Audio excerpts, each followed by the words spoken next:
Shalom bien-aimés dans le Seigneur, tous les plaisirs et pour moi de vous présenter cette émission Lampe de l'Éternel. C'est votre émission chrétienne Lampe de l'Éternel, une émission qui vous bénit, qui vous édifie toujours au travers de la parole de Dieu. Aujourd'hui, nous sommes bénis de recevoir l'homme de Dieu, le révérend Bishop Mafmantui Dissoni. Il est pasteur, visionnaire de l'Église selon le cœur de Dieu, avec qui nous allons nous entretenir sur un sujet qui est très pertinent. Il s'agit bel et bien de la foi. Bonjour, pasteur.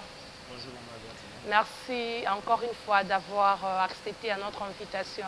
Merci aussi à vous de nous avoir invités. Ok, merci. Pasteur, aujourd'hui, nous parlons de la foi. Selon vous, qu'est-ce la foi? Merci beaucoup. Nous sommes déjà contents parce que c'est un sujet, comme vous venez de le dire, pertinent. Et beaucoup de gens qui lisent la Bible n'arrivent pas bien à comprendre ce qu'est la foi.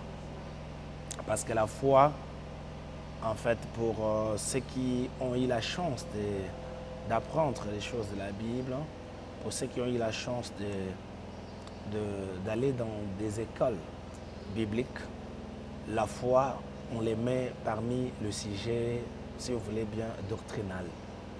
C'est parmi les éléments qui obligent, entre guillemets, le chrétien à le pratiquer. C'est parmi les éléments qu'on ne peut pas mettre à côté si nous voulons avoir une vie chrétienne triomphante, une vie chrétienne de victoire, une vie chrétienne de succès. Vous m'avez posé la question, c'est quoi la foi? Et la définition de la foi est simple.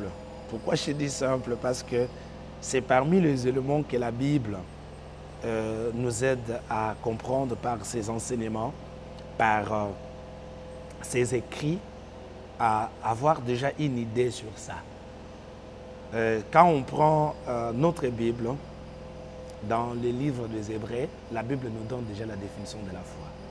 La Bible dit que la foi est une ferme assurance des choses qu'on espère, une démonstration de celles qu'on ne voit pas. C'est-à-dire l'épître déjà aux Hébreux nous donne la définition entière de la foi. On nous dit que la foi, c'est une ferme assurance des choses qu'on espère, une démonstration de celles qu'on ne voit pas. C'est-à-dire, dans la foi, on peut faire des projections. Dans la foi, la foi déjà suscite une détermination. Et la foi met des bornes par rapport à ce que l'âme espère avoir. C'est-à-dire la foi canalise. La foi donne l'essence à notre projection. La foi permet à la personne d'être, si vous voulez, rationnel. Excusez-moi de dire ça, je vais m'expliquer. Rationnel dans ce qu'il espère obtenir. La foi donne le goût, l'essence. On dit c'est une ferme assurance des choses qu'on espère. J'espère à quelque chose. Mais avant que je puisse l'obtenir, j'ai l'assurance par la foi que j'aurai la chose. La foi, Soit je peux me comporter comme si j'ai déjà la chose. c'est ça en fait la foi. J'ai besoin d'obtenir quelque chose.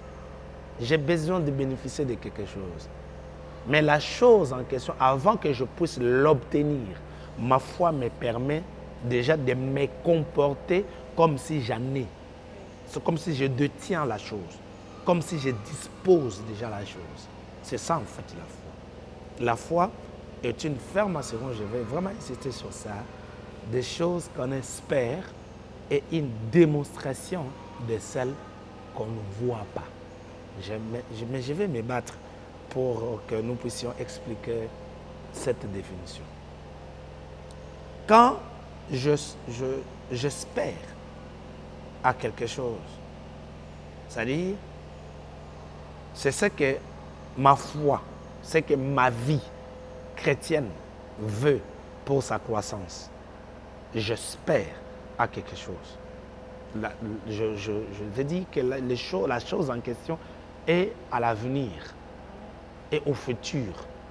Maintenant, la manière dont je dirige ma vie chrétienne me pousse à obtenir cette chose-là que je n'ai pas encore. Vous voyez? Pour l'équilibre de ma vie chrétienne, pour que je puisse satisfaire à mon Dieu, je dois obtenir cette chose-là. Je n'ai pas. Ça peut être spirituel, ça peut être matériel, ça peut être comme vous voulez. Mais je veux la chose. Maintenant, la foi me permet d'avoir cette assurance. La foi me permet à croire que je l'aurai, ou je vais toucher cette chose. Je l'aurai. Maintenant, pour que cela soit entre mes mains, pour que je puisse bénéficier de la chose ou toucher la chose, la foi me donne une assurance que c'est pour moi. C'est comme si j'ai la clé de ma maison. Je rentre chez moi à la maison. Je vérifie dans mes poches, je me rassure que la clé est là. Je n'ai pas de soucis. Je ne me dérange pas parce que dès que je me présente devant ma porte, je vais sortir la clé, ouvrir et j'ai l'accès. Vous voyez, c'est ça en fait. La foi te donne une assurance. La maison est fermée, je ne me dérange pas. Même si quelqu'un m'a appelé, qui a une double clé, et non, je sors, je ferme la porte. Je ne me dérange pas parce que je sais que j'ai la clé. J'ai l'assurance que je vais entrer à la maison. Même s'il y a une forte pluie, je ne me dérange pas parce que j'ai la clé. C'est cette assurance-là que je vais entrer. C'est ça la foi. La foi me donne l'assurance que je vais entrer à la maison. Pourquoi? Parce que j'ai la clé, je détiens la clé. Maintenant, on nous dit encore un autre élément. On nous dit que dans la foi, c'est une démonstration. En fait, démonstration, c'est-à-dire manifestation. Quand dans la foi, il y a l'agitation. C'est-à-dire, je crois que même si la chose est difficile, même s'il y aura agitation, même s'il y aura des contraintes, je sais que dans ces contraintes, ma foi me permettra d'obtenir la chose. C'est-à-dire, même s'il y a agitation, je sais qu'il y aura démonstration, il y aura agitation, il y aura des contraintes, mais ma foi me permet de pouvoir obtenir la chose. C'est-à-dire, la foi, en fait, c'est une notion qui globalise, en fait, qui généralise beaucoup d'éléments, mais la foi, c'est l'élément central, c'est comment dirais-je, le moteur qui me permet d'arriver là où Dieu veut que j'arrive. Ok, merci révérend pour cette définition par rapport à la foi. La foi est notre marche dans le Seigneur. Elle est l'élément fondamental de toute vie chrétienne. Est-ce que révérend, on peut obtenir le salut sans la foi? En fait, d'abord, les deux sujets, le salut et la foi, on les met dans le sujet doctrinal. Je ne peux pas obtenir le salut si je n'ai pas la foi. Comprenez ça. J'espère à quelque chose.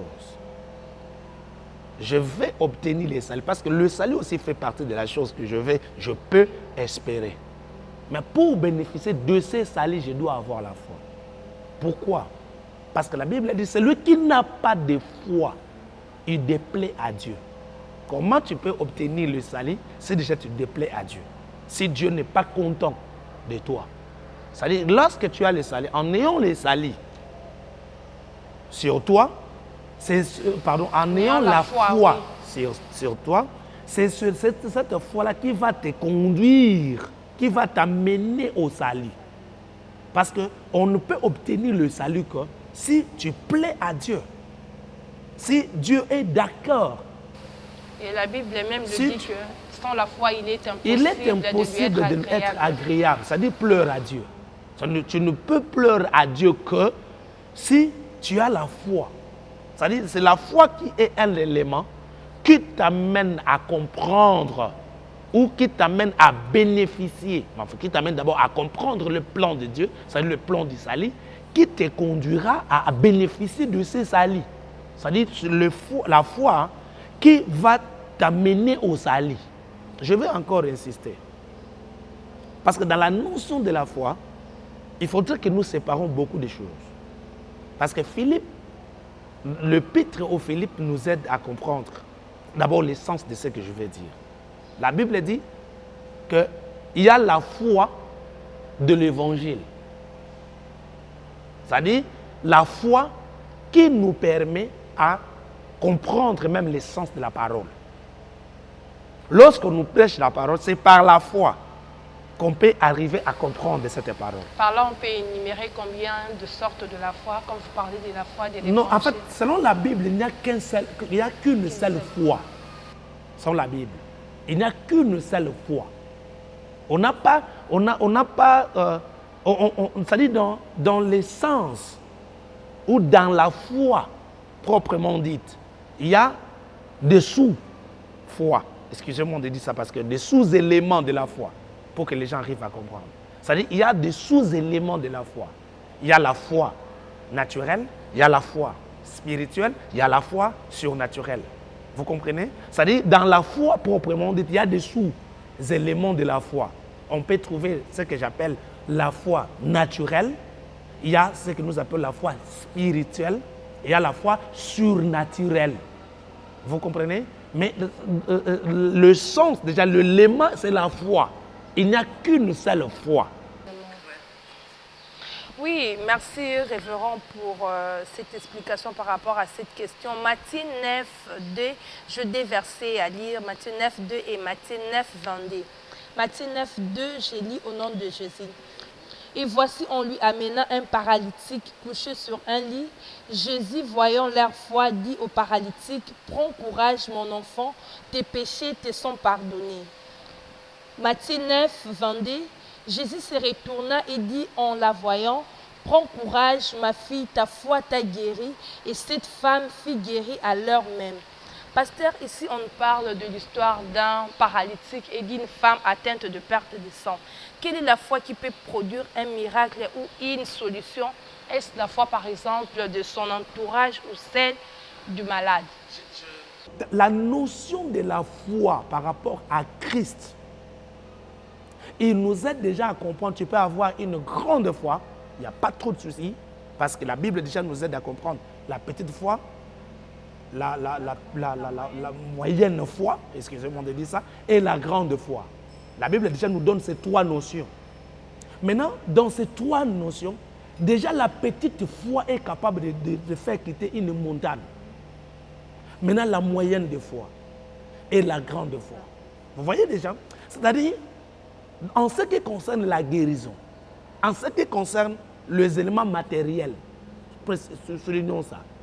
En ce qui concerne les éléments liés à la santé, même la petite foi, celle qu'on appelle petite, est capable de faire de grandes choses.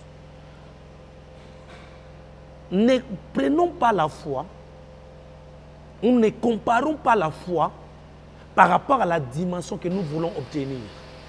Est-ce que, révérend, s'il vous plaît...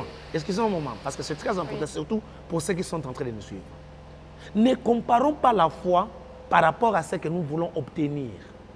Dans le sens que, si j'ai une petite foi, j'aurai aussi un petit résultat. Non, non.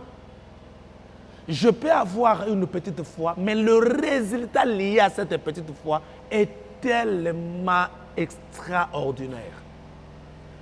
Parce que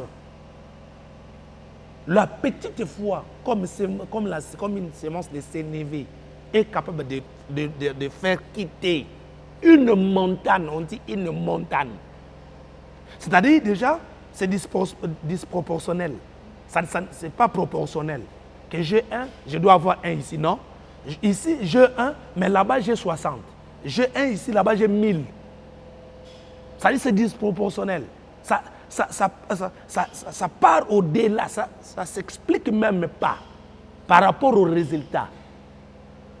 J'ai une petite foi, mais le résultat est tellement grand. Il faut que ça soit compris. Là où vous venez de lire, le paralytique, je suis même tenté de dire qu'il n'avait pas de foi.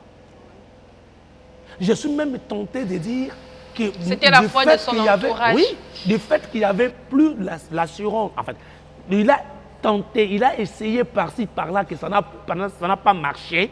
Dans sa tête, il s'est dit, je n'ai pas une autre alternative, ou je n'ai pas une autre solution. Mais ceux qui sont autour de lui ont crié à sa place.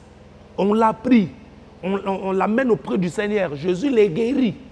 Malgré son absence de la foi, Jésus les guérit. Mais Jésus ne le guérit pas parce que lui, il manquait la foi. Mais Jésus les guérit parce qu'il a vu la foi au travers de gens qui l'ont amené à lui. Jésus a repéré, a vu la foi en eux et il le guérit. Vous voyez? Mais cette femme, elle avait déjà obtenu la guérison avant même qu'elle se présente devant le Seigneur. Elle s'est dit, si je puis seulement toucher, je serai guérie. Vous voyez? C'est-à-dire, elle, avant même de toucher le Seigneur, elle manifeste déjà sa foi. Elle dit, si je puis les toucher, je serai guérie. C'est-à-dire, elle n'allait pas avoir la guérison sans l'avoir touché. C'est-à-dire, si, parce qu'elle avait conditionné sa foi du fait de les toucher. Je ne sais pas si je me suis fait comprendre. C'est-à-dire, elle avait conditionné sa foi par rapport au toucher. Là, on peut parler des actes et elle a posé l'acte. Elle a posé l'acte, c'est-à-dire, elle a mis sa foi dans l'acte qu'elle aura posé. Elle dit, si je puis toucher, elle n'avait pas besoin que Jésus parle. Elle n'avait pas besoin que Jésus la regarde. Elle n'avait pas besoin que Jésus ait un regard miséricordieux envers elle. Non, non, elle n'avait pas besoin. Elle l'a dit, si je puis toucher, je serai guéri. C'est-à-dire, même si Jésus ne l'avait pas remarqué. Mais si, du fait qu'elle elle était tellement déterminée à toucher seulement. Elle dit, si je puis toucher, je serai guéri. Si elle touchait Pierre, elle n'allait pas être guérie. Si elle touchait Thomas, elle n'allait pas être guérie. Si elle avait touché Barthélemy ou je ne sais pas qui, elle n'allait pas être guérie. Elle a conditionné sa guérison c'est-à-dire dans le corps de Jésus. Elle était sûre que si je touche seulement, je serai guéri. C'est-à-dire, à ce niveau-là, sa foi était liée à la toucher, ou bien au toucher. C'est-à-dire, elle croyait que si je touche, je serai guéri. C'est-à-dire, à ce niveau-là, on peut dire que la foi a des niveaux. La foi a des éléments qu'on peut palper, qu'on peut vivre. Elle touche et elle a reçu la guérison. La Bible même le dit qu'à l'instant même. À l'instant même, instantanément, elle a obtenu sa guérison. Mais Jésus voulant donner la leçon, excusez-moi de dire ça, aux gens qui étaient autour de lui, il parle. Et il pose même la question qui m'a touché. Simplement pour vous dire que vous me touchez. Mais vous me touchez d'une manière ordinaire. Mais elle m'a touché d'une manière extraordinaire. Elle a obtenu ce qu'elle pensait, tout ce dont elle avait besoin. Ce qu'elle pensait avant même de venir. C'est-à-dire, à ce niveau-là, aidons les gens qui sont en train de nous suivre. Ne négligeons pas la foi. Ne négligeons pas la foi.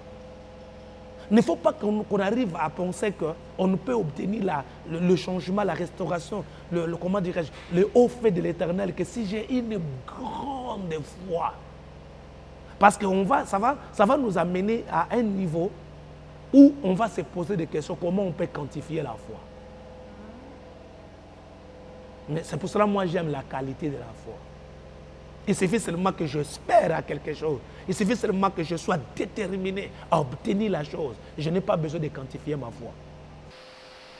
Révérend, s'il vous plaît, toujours par rapport à cette question, est-ce que Dieu peut accorder à quelqu'un une guérison, soit une bénédiction pour quelqu'un qui a une petite foi? Est-ce que Dieu peut l'accorder quelque chose qui est grand? D'extraordinaire. Oui, c'est à ce niveau-là que j'ai dit que... Parce que la Bible nous dit que l'homme de paix de foi, la Bible même le souligne. Est-ce que quelqu'un qui a une foi qui est petite, est-ce qu'il peut bénéficier d'une grande chose de la part de l'Éternel? J'aime ce que vous venez de dire là. En fait, ça, c'était une reproche. Soulignons ça, c'est très important.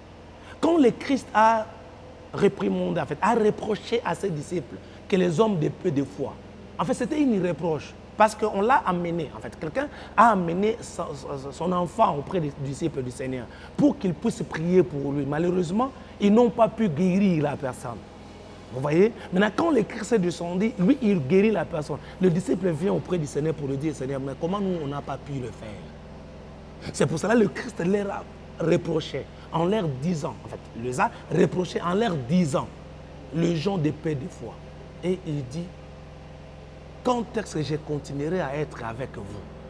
Personne ne va t'appeler, tu vas payer le loyer quand? C'est-à-dire, la foi peut aussi résoudre ça. Alors, si la foi peut résoudre ça, c'est mieux que la foi résout d'abord ça. Ok, oui, ok. Merci, révérend. Nous chutons déjà, nous sommes pratiquement arrivés à la fin de cette émission. Je crois que nous avons beaucoup à dire et même prochainement, on va parler sur certains points sur la foi. Merci encore une fois d'avoir répondu à notre invitation. Chers téléspectateurs, nous sommes pratiquement arrivés à la fin de cette émission. Merci à vous qui nous avez suivis. On a parlé sur la foi qui est l'élément fondamental de la vie chrétienne. Retrouvez-nous chaque dimanche à partir de 16h30 et les mardis à 12h30 pour la rediffusion de cette émission. Que Dieu vous bénisse, qu'il vous fasse encore du bien. À la prochaine.